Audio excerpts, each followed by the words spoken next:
Hey there, YouTube. I'm TIH Vengeance. I will be your host for Smite Center. This is something I decided to start this year because last year was the first ever year of Smite Fantasy League. That is what the show is going to be based around, is the Smite Fantasy League. If you don't know what that is, watch the video that is about to play, because I'm going to go into detail in there. So yes, this is a different shirt than what I will be wearing, because the pre-recording before I stream on Twitch, because that's where this is going, or where it's not going from. Okay. Wow, that was horrible English, man. Dude, Jesus. Anyway, it's something I want to do for Smite community, like Smite goers, players, whatever you want to call yourselves. And I specifically want to give people who don't really watch Twitch, they watch YouTube, a way to be able to see all this too. So, if you do like the video and you want to see more Smite Center on YouTube, subscribe. Ring that bell so you know when that video comes up. Not videos, because I'm gonna break this down. I don't want you guys having a 1 to 3 hour YouTube video to watch this. I am probably gonna break it down into 30 minutes sections, episodes, parts of an episode. Yeah, that's better. That are hopefully no longer than 30 minutes. I can't guarantee that though, depending on how long each segment goes. I'm going to try, because I don't want to watch a 1 hour YouTube video either. You know, a lot of people just like the 10-15 minute ones.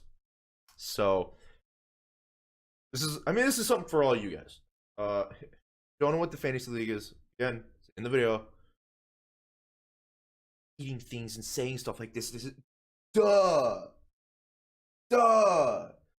Anyway, you will have myself, Audescu, and ECG Vengeance, Audescu being at the head of it all as the admins of the fantasy league.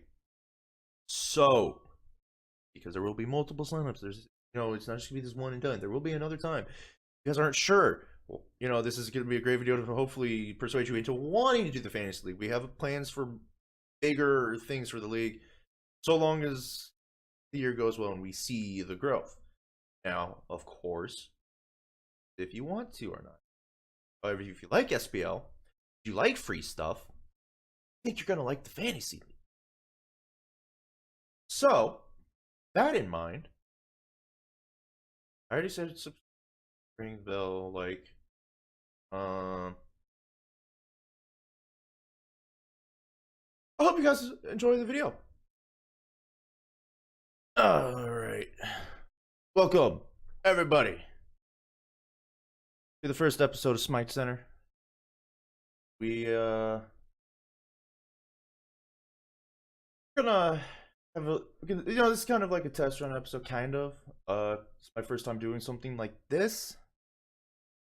Hopefully things go pretty well. Hopefully content, and hopefully if you're watching on YouTube, you do as well. Now, we're gonna have to go for, wait, where did I put it? Here? Oh, there it is. The schedule. Alright, so for today, we are gonna go over roster breakdown, player breakdown, based around the fantasy league. Not, because it's gotta be separate from roster, so you guys understand a little bit of what's going on here. Fantasy league info, I have a document on, and Smite Center, purpose of the show. And after all that, we'll have a little Q&A. If you guys have got any questions, want to know a little something else, or you got any opinions you wanted to talk about regarding all this, have a good time. Now, oh no, clicked the wrong thing here. There we go. I started up a game on accident. Whoops. All right, cool. So let's there. Yes, please. Boop. There it is. Good old rosters, hosted by none other than the Smite Pro League. This is their page, by the way. So here you can see rosters, every org. You got Splice, United, Space Station, SK, Trifecta, Pittsburgh Knights, Renegades, Team Rival, Dignitas, and Luminosity. Now, since we're going to go into roster breakdowns, let's talk about the new orgs that have come into the scene. Pittsburgh Knights, a fairly new org for the esports scene overall. They've had some success in other games. Leonix, being one of the owners, recently partnered with the Pittsburgh Steelers. So this is a pretty good pickup.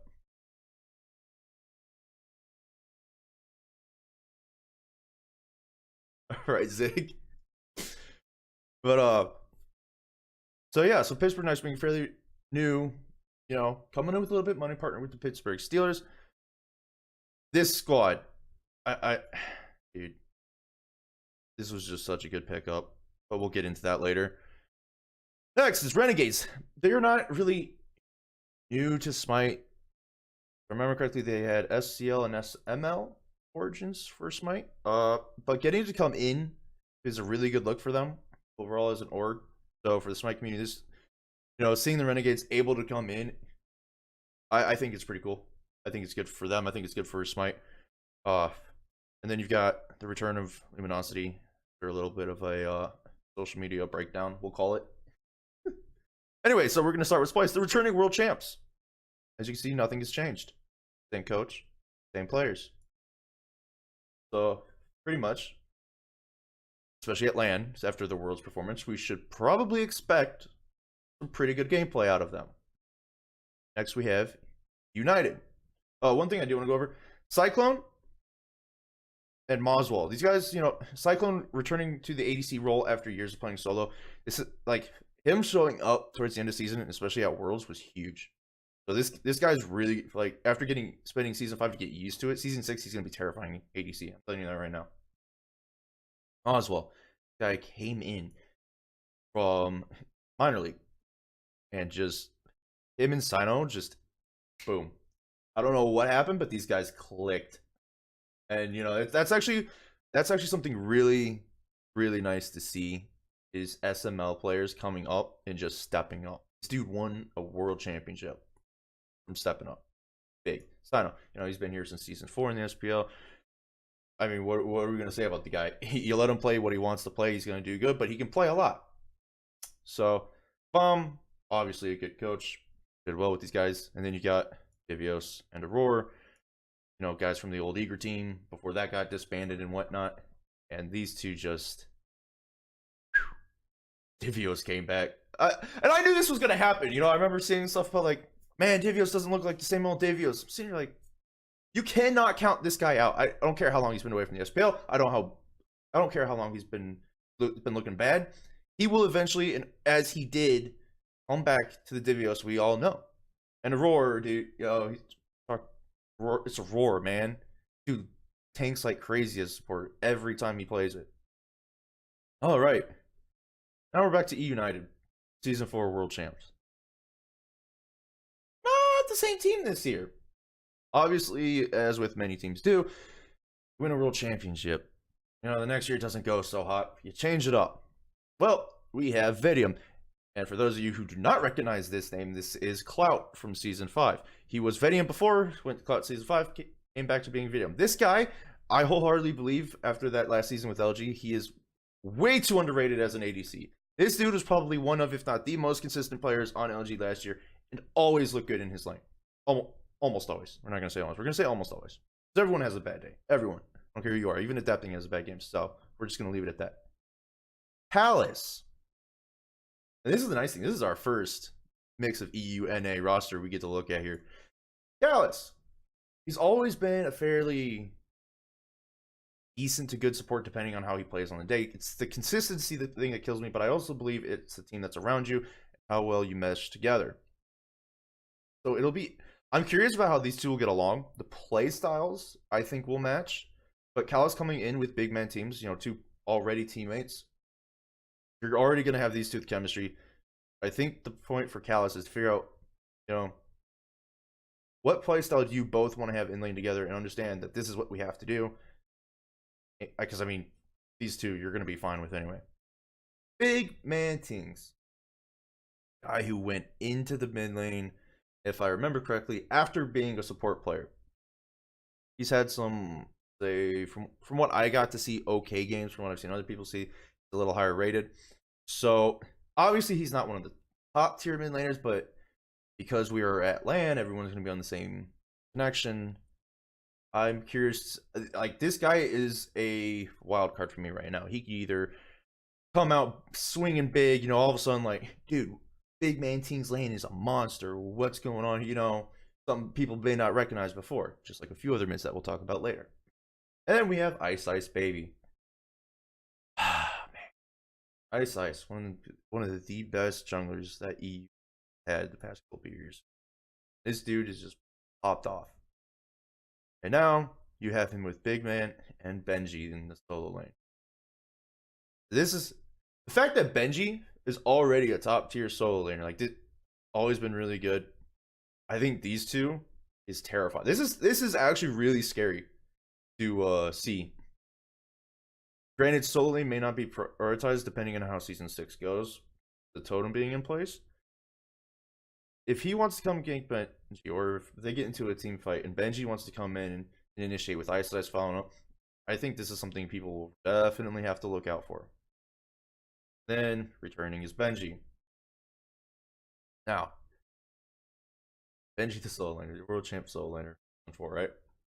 Dude, almost looks like you can't win a lane against him.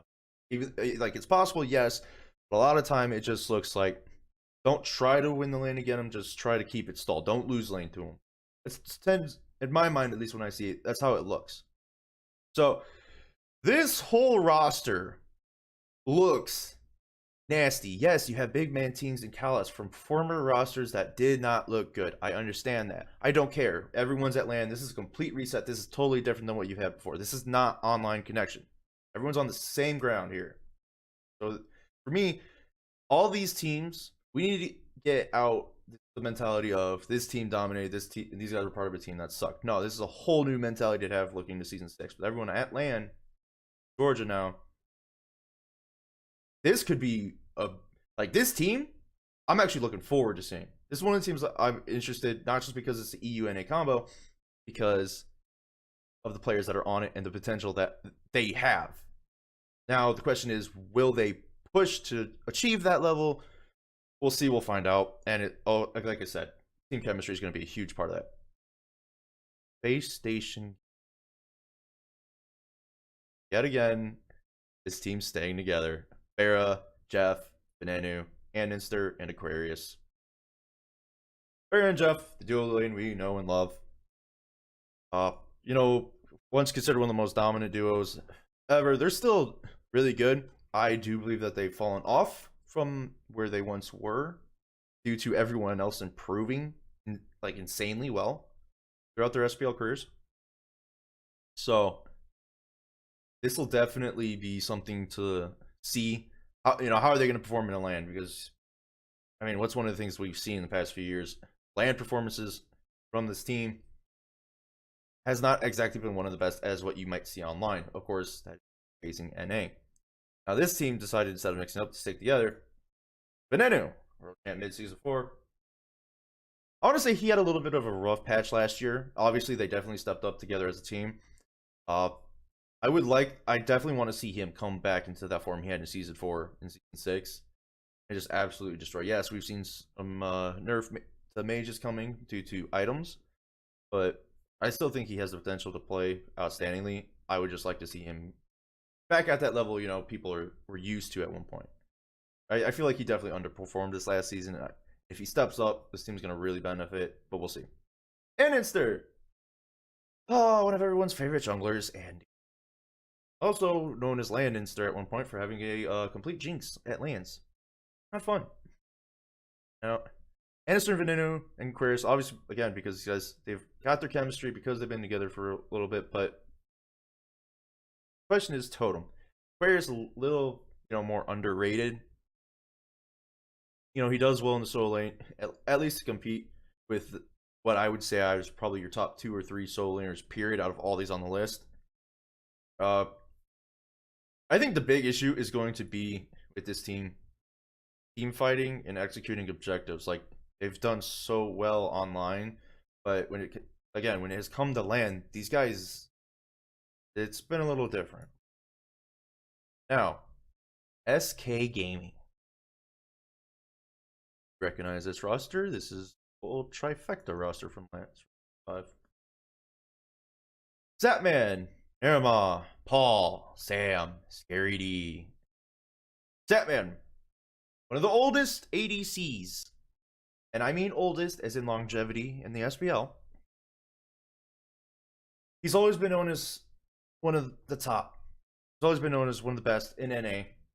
And now, last year we saw him kind of struggle. He did struggle. Come Worlds, all of a sudden we got Zap back. So this year, if he takes that momentum in, obviously getting to play with the same guys, they've got the chemistry, especially with these two. If he keeps that momentum, SK is going to be a scary team to play for anybody. Nirma, one of the newer supports in the SPL, came in. I believe season 4 he came in, if I remember correctly. I may not. Played with Weaken them for a little bit. Obviously, it didn't work out for them all as a team together. I ended up with trifecta. Him and Zap. Dual lane again, online, did not look too hot. Struggling towards the end of the year, they improved. Got to Worlds, boom, they pop off. So this is pretty much everything I'm saying is going to be consistent with all these guys outside of these two. These two are a little different. Nirma, I would like to see. I would say if he can play not more center on team, but I think more defensively with objectives, I think they'll do better. Obviously, they just ran into stumbling block at Worlds. They played great. They just couldn't push it over that edge. Maybe it's just that playing that good just came too late. That could be. Maybe they did figure out what they needed to. It just came in too late. Possible. Paul, Smite Minor League mid laner, gets brought on by trifecta. Just starts dumpstering everybody he plays against. I mean, this guy came in, and even I said this because you can't. Every time it seems like someone new comes into a carry position, they just, whether it's jungle, mid, or ADC, they just dominate for a little bit, right? At these 1 or 2 games, come in, boom, they're just destroying people, and everyone figures out. Paul, he had that point where everybody hadn't figured out for a few weeks after he was dumpstering. No, he just next play he comes back, boom, boom, boom, every single game. You don't stop this guy, he just hurts your entire team. I'm not going to repeat the Worlds thing because obviously, whole team. I mean, this guy just absolutely, as he said, was carrying this team to victory so many times, over and over. Like, he deserves a lot of credit from this team. Obviously, team overall had to perform well, but there were a lot of games where his performance was outstanding. And right along next to him in the jungle was Sam, just performing just as well. He had a little stint in the SPL before getting on this team. Didn't play up to expectations. He needed a little more time in the SML. He gets a little more time in the SML. Comes right back up into the SPL with Paul, and he just pops off with them. It's almost like it's similar to Sino. Like almost every jungler he plays, if he wants to, he pops off. Obviously, he had more games where he struggled. Worlds steps up, but eventually knocked out. They just got shut down enough. But these two, I don't know what else to say. These guys just absolute incredible chemistry. And you have Scary D, solo laner. This guy, season 3 Luminosity.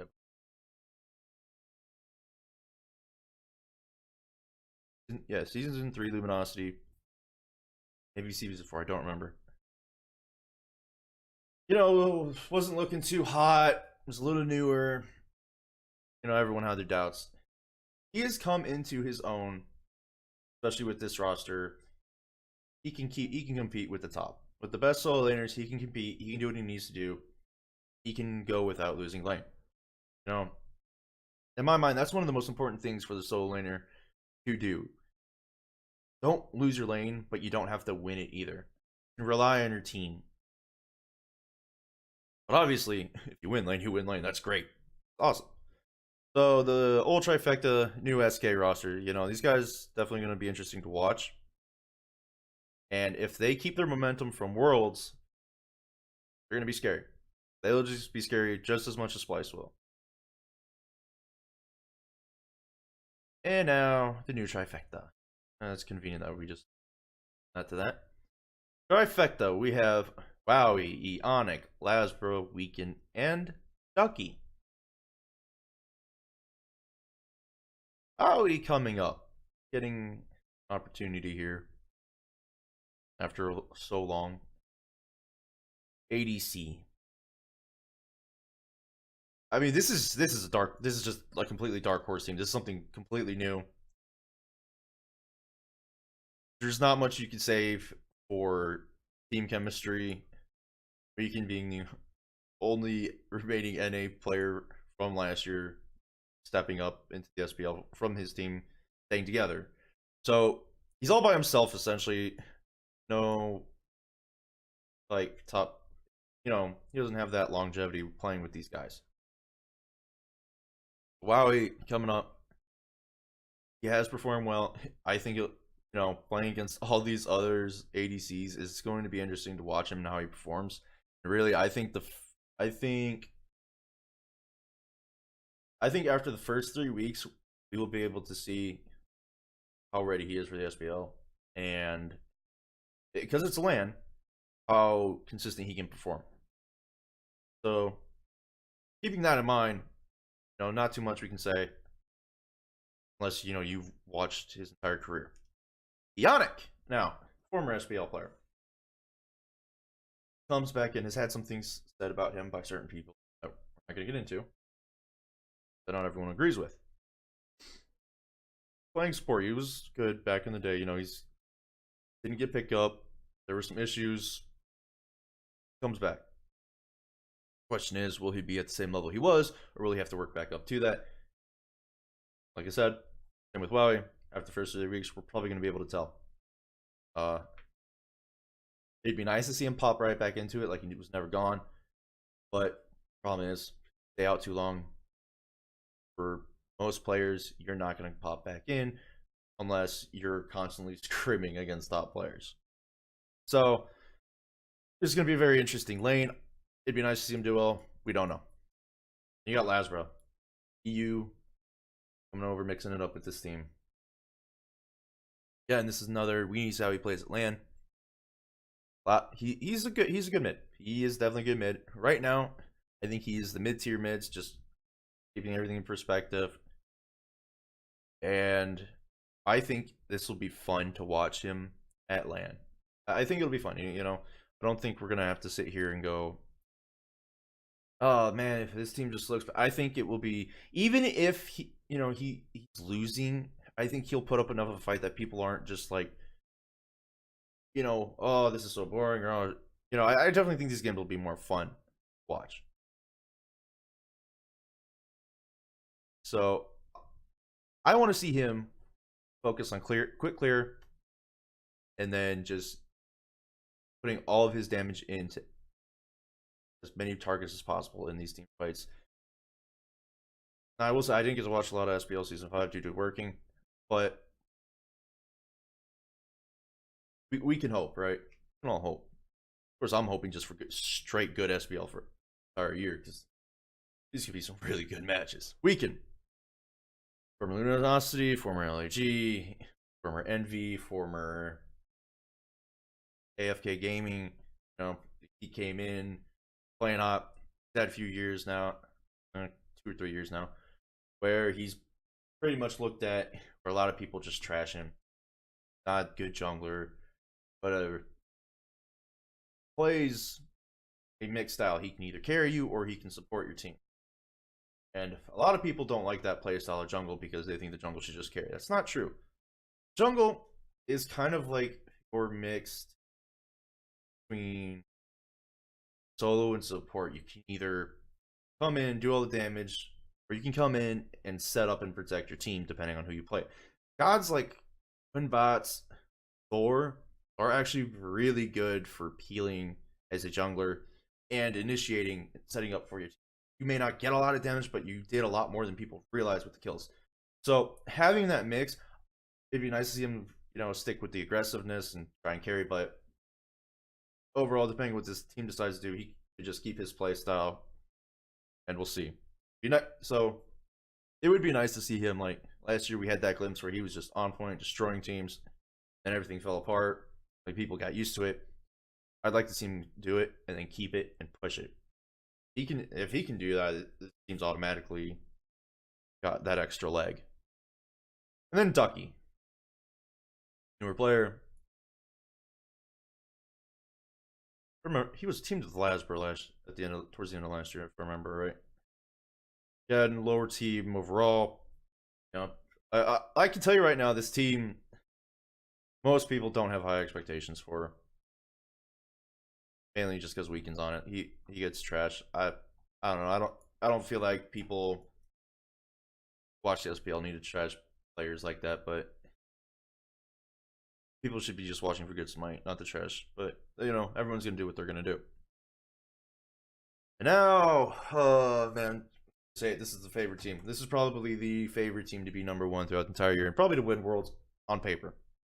You have Bo, Emilzy, Heroes, Adapting, Deathwalker, and then as the coach, Ro. Oh, ADC. We've seen him dominate.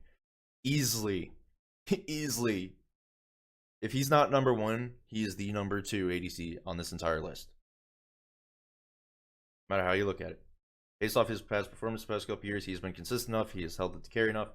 Even when he has times when he falls off, take a step before. Everyone does. This guy is someone you must be careful fighting. You make a mistake, he will punish you for it. You will probably die from that one mistake. End of story. No matter what point. It can be level 1, it can be level 18. You're probably going to die. So, now he's mixed with Emilzy. Dual lane. I honestly think these two will work great together. Obviously, I haven't really heard much from either of them posting online or anything on social media like, oh yeah, it's going great. I haven't really heard anyone's thoughts on the chemistry of their team so far, but I think these two will pose a serious threat to anyone in the dual lane. And it's going to be hard to win lane against them. It just is. I'm sure there'll be games where they have a bad day and they lose lane. It's gonna happen to everybody probably. This will be a really scary lane to go against. And of course, Emilzy, dude's just a good support. I mean, that's all I'm gonna say. Good support, good guy. It's almost like he can work with any ADC in the lane. It's like he's got that kind of chemistry where he can just throw any ADC at him that's at a certain level of play and they're gonna do good. It's just what it looks like from what I've seen. He's a good support. Zeros, the mid laner. This dude went from coaching Energy to playing for Dignitas, now playing for the Pittsburgh Knights. This guy is an insane mid laner.